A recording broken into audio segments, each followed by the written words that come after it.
मिसर टोला स्थित भिकासा सैलानी की दरगाह पर 5 दिवसीय उर्स के तीसरे दिन उम्रे लोगों की भीड़। शहर के मिसर टोला स्थित दरगाह हजरत मखदूम भिकासा सैलानी रहमतुल्लाह अलैह पर जायरीनों की भीड़ जुट रही है।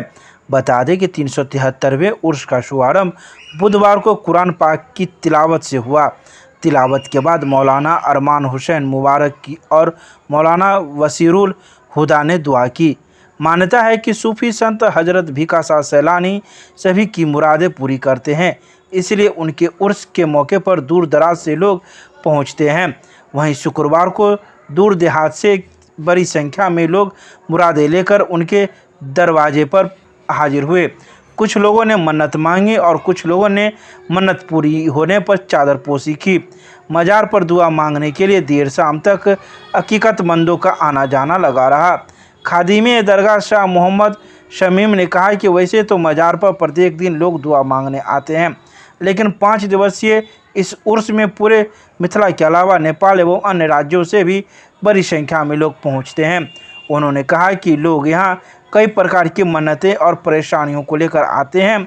किसी को भूत प्रेत का असर या किसी को शक होता है तो कोई संतान की चाह में अपनी मुराद को लेकर आता है, किसी को मुकदमे की परेशानी होती है तो किसी को बेटी के ब्याह का फिक्र होता है, कोई अपनी लंबी बीमारी से निजात के लिए तो कोई काम धंधे में तरक्की की मन्नत मांगने आता है।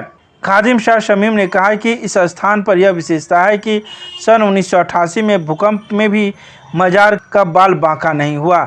इधर उर्स को लेकर मज़ार को रंग बिरंगे बल्बों से सजाया गया तो परिसर में फैली दूधिया रोशनी और चारों ओर सजी दुकानें खासकर बच्चों को आकर्षित करती रही। यहाँ सूफी संत हजरत मखदूम भिकासा सैलानी रहमतुल्लाह अलैह का आस्थाना है, तो दरगाह शरीफ भी लोग कहते हैं, मज़ार शरीफ कहते हैं। और हर साल उनकी बरसी पे उर्स का आयोजन होता है। तो ये जो उर्स का आयोजन है हर साल बकरीद की 13 तारीख से लेकर 17 तारीख तक मनाया जाता है।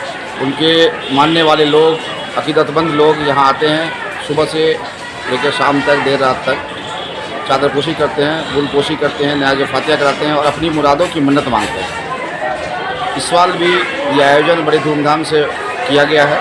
पिछले 2 साल जो कोरोना काल रहा उसमें हम लोगों ने सारे कार्यक्रम को स्थगित कर रखा था, लेकिन इस साल लोगों में उत्साह है कि मौका मिला है 2 साल के बाद, तो लोग दर्शन के लिए और अपनी मुरादों की मन्नत के लिए आ रहे हैं। ये 373वां उर्स है और सूफी मत के सिलसिले मदारिया के बुज़ुर्ग थे हजरत मखदूम भिकासा सैलानी। 15वीं शताब्दी के आसपास के दरभंगा तशरीफ़ लाए थे और इस्लाम के प्रचार और इंसानियत और इंसान की रक्षा के लिए उन्होंने बहुत बेहतर काम किया है। और उसी का नतीजा है कि आज दरगाह पर सभी धर्म के और समुदाय के लोग समान रूप से यहाँ आते हैं। कहाँ से लोग आते हैं? मिथिलांचल के तो आते ही आते हैं, इसके अतिरिक्त जो है तब लगभग बिहार के सभी जिलों से और पड़ोसी देश नेपाल से भी लोग आते हैं।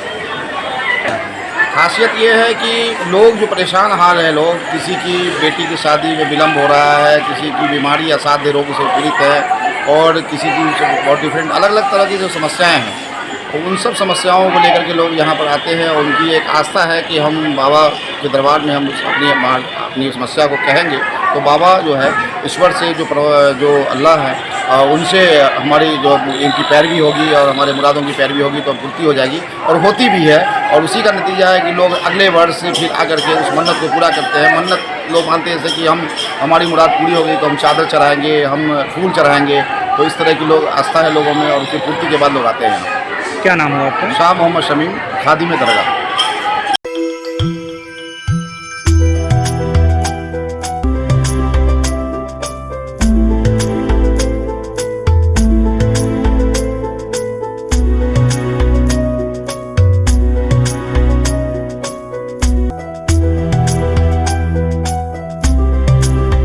ALTF ने गुप्त सूचना पर की भारी मात्रा में शराब बरामद, विश्वविद्यालय थाने को सौंपा।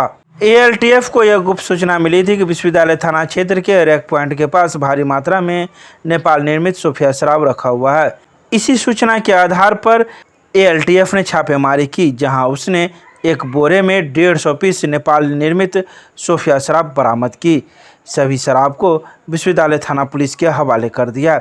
वहीं इस मामले में विश्वविद्यालय थाना पुलिस जांच में जुट गई है। आखिर की शराब वहां तक कैसे पहुंची और किसने लाया, इसी सब मामले को लेकर पुलिस अब जांच कर रही है। केमिस्ट्री क्लासेज रोहिलागंज सब्जी मंडी कैदराबाद दरभंगा। हमारे यहाँ होती है IIT, JEE, medical, 11, 12, BSc honours और सब्सिडरी की पूरी पढ़ाई। संपर्क करें डॉक्टर जय कुमार। मोबाइल नंबर है 9470278724। दरभंगा के सदर प्रखंड में स्थित प्राथमिक स्वास्थ्य केंद्र पर सघन दस्त नियंत्रण पखवाड़ा का किया गया शुभारंभ। शुक्रवार को सदर प्रखंड के प्राथमिक स्वास्थ्य केंद्र पर सघन दस्त नियंत्रण पखवाड़ा कार्यक्रम का जिला स्तरीय उद्घाटन प्रभारी civil surgeon doctor JP Mahato के द्वारा किया गया। इस अवसर पर वहां उपस्थित लगभग 20 से 22 बच्चे के माताओं को ORS का पैकेट एवं जिंक का टैबलेट प्रदान किया गया। उन्होंने बताया कि यह कार्यक्रम 15 जुलाई से लेकर 30 जुलाई तक चलाई जाएगी। इसके सफल क्रियान्वयन के लिए जिला स्तर एवं प्रखंड स्तर पर तैयारी कर ली गई है। इसके अंतर्गत दस्त से होने वाले शिशु मृत्यु दर को शून्य स्तर पर प्राप्त करना है। सभी स्वास्थ्य केंद्रों को ORS एवं जिंक टैबलेट उपलब्ध करा दी गई है। डायरिया प्रचार प्रसार के लिए रथ को हरी झंडी दिखाकर ACMA doctor SM Jha, DEO doctor AK Mishra के द्वारा रवाना किया गया। एक करण क्लासेज इंडियाज नंबर 1 अब ज्ञान सरिता पब्लिक स्कूल रोहिलागंज कैदराबाद में। हम कराते हैं bank, railway, SSC, CSAT, CTT, management, defence and all other general competition exam की तैयारी। संपर्क करें। हमारा नंबर है 9934849798। दूसरा नंबर है 7633955870। दरभंगा के वार्ड नंबर 1 के ताज बिशनपुर में पोखर किनारे अतिक्रमण किए गए लोगों का दूसरे दिन भी तोड़ा गया मकान, हटाए गए कई अतिक्रमित मकान। विश्वविद्यालय थाना क्षेत्र के वार्ड नंबर 1 के ताज बिशनपुर में अलफगंज पोखर के पास से 17 लोगों के द्वारा पोखर किनारे अतिक्रमण कर घर बना लिया था, जिसके बाद सदर अंचलाधिकारी इंद्रासन शाह के नेतृत्व में शुक्रवार को दूसरे दिन भी मकान तोड़ने की प्रक्रिया लगातार जारी रही। आपको बता दें, गुरुवार को यह अतिक्रमण हटाने का अभियान चला था, जो शुक्रवार को दूसरे दिन भी चला।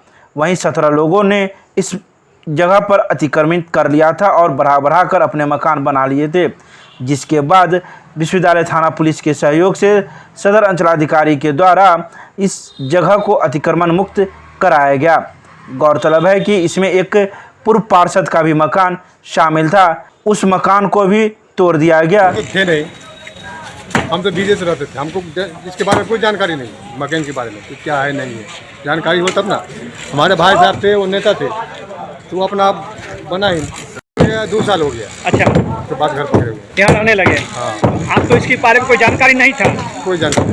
आपके भाई ने ही बनाया मकान? भाड़ा ही नहीं बनाया, नक्शा लाया था म्यूनसिपालिटी से। अच्छा, म्यूनसिपालिटी से जमीन आया था, नापा था, वही बताया था सीमा। अच्छा, फिर जमीन का नहीं बनाया, नक्शा था। क्या नाम था आपके भाई साहब का? मोहम्मद उमर। अच्छा, क्या थे वो? वार्ड काउंसिलर से। अच्छा, उन्होंने ही मकान बनाया? हाँ। मकान पर देखिए, जैसे सरकारी ज़मीन है, सुखाड़ा है, अलगगंज बिशनपुर है, ठीक है। जो संक्रमण ज़मीन है वो सरकार को तो अपना लेगा ही लेगा, चाहे आज ले चाहे कल ले, 10 साल के बाद। इसलिए हमारा कोई हक ही नहीं है। तो सरकार के मरीज जब तक रहने के लिए रह रहा है, जब तक संक्रमण ज़मीन उनका है, वो आप उनका ही रहेगा। अच्छा, ये कहना चाहते हैं जो सरकारी ज़मीन संक्रमण ज़मीन है, वो आज ले कल ले, उनका ज़मीन वो अपना सरकारी समझ लेगा, वो उनका कोई हक नहीं। यहाँ नहीं आके ऑल इंडिया में चल रहा है। तो मैंने आपका कहना है कि सरकारी जमीन को लोग अतिक्रमित नहीं करें? नहीं करें। क्या नाम है आपका? मेरा नाम भोला साहब है। आज संभवतः हो जाना चाहिए, अगर नहीं हुआ तो ये कल भी जारी रहेगा और इसका संपूर्ण अतिक्रमण तालाब से हटाया जा रहा है। जितने लोग अपना घर भीतर विस्तार कर लिए थे पोखर के ज़मीन में, उसको तोड़ के हटाया जा रहा है। सर, पिलर भी तोड़ने की कार्रवाई हो रही है। उसके लिए हम कटर मंगा रहे हैं, वाइब्रेटर मंगा रहे हैं, क्योंकि वो घन से नहीं टूटा, इसलिए पिलर खड़ा है, वो भी टूटेगा, आज नहीं टूटेगा। 17 चिन्हित किया गया था, जिस पर कार्रवाई हो गई है। लगभग 9 कल टूट गया है, बाकी पर आज कार्रवाई। मिथिला विश्वविद्यालय के हिंदी विभाग में मातृभाषा में शिक्षा विषय पर विश्वविद्यालय के विभागों के छात्र छात्राओं के बीच निबंध लेखन प्रतियोगिता का किया गया आयोजन। मिथिला विश्वविद्यालय की स्वर्ण जयंती के उपलक्ष्य में विश्वविद्यालय हिंदी विभाग में मातृभाषा में शिक्षा विषय पर विश्वविद्यालय विभागों के छात्र छात्राओं के बीच निबंध लेखन प्रतियोगिता का आयोजन किया गया। इस अवसर पर विश्वविद्यालय स्वर्ण जयंती की कोर कमेटी के संयोजक प्रोफेसर अजय नाथ झा ने कहा कि यह विश्वविद्यालय के लिए गौरव का विषय है कि मिथिला विश्वविद्यालय ने 50 वर्षों का ऐतिहासिक सफर तय कर लिया है। इस ऐतिहासिक क्षण में निबंध लेखन प्रतियोगिता का आयोजन छात्र छात्राओं में जहां सृजनात्मक क्षमता को विकसित करता है, तो वहीं इससे उनकी अकादमिक अभिरुचि का भी पता चलता है। इस ऐतिहासिक अवसर पर विश्वविद्यालय हिंदी विभाग के वरीय शिक्षक प्रोफेसर चंद्रभानु प्रसाद सिंह सहित विभाग के कई शिक्षक शिक्षिकाएं एवं छात्र छात्राएं मौजूद थे। दरभंगा नगर निगम के नगर आयुक्त कार्यालय में शहर के अतिक्रमण को लेकर हुई बैठक, दिए गए कई दिशा निर्देश। शुक्रवार को दरभंगा नगर निगम के नगर आयुक्त की अध्यक्षता में नगर निगम के क्षेत्र के अंतर्गत भूमि अतिक्रमण से संबंधित उपनगर आयुक्त दरभंगा नगर निगम, अंचलाधिकारी सदर दरभंगा, अंचलाधिकारी बहादुरपुर दरभंगा, सहायक नगर अभियंता, कनीय अभियंता, बुडको के सहायक अभियंता यांत्रिक के साथ बैठक की गई। इस बैठक में अंचल अधिकारी को निर्देशित किया गया कि शहर में सड़क के किनारे एवं नाला पर जितने भी अतिक्रमण हैं, तत्काल उनको चिन्हित कर हटाने की कार्रवाई सुनिश्चित की जाए। प्रातः कार्यालय को सूचना प्राप्त होते रहते हैं कि तालाबों का अतिक्रमण लोगों के द्वारा किया जा रहा है एवं उसकी भराई भी की जा रही है। ऐसे तालाबों में अतिक्रमणकारियों को चिन्हित कर अविलंब कार्रवाई करना सुनिश्चित करें। नगर विकास एवं आवास विभाग के द्वारा स्वीकृत प्राप्त जिसको बुडको के द्वारा निर्माण किया जाना है, इसके लिए 3 एकड़ भूमि का चिन्हित जो नदी के किनारे हो किया जा सके। इसके साथ ही कैंप लगाकर आवास योजना के लाभ को भूमि का सत्यापन कराया जाए ताकि उनको योजना का लाभ दिया जा सके। इसके अतिरिक्त कई दिशा निर्देश मौजूद लोगों को दिए।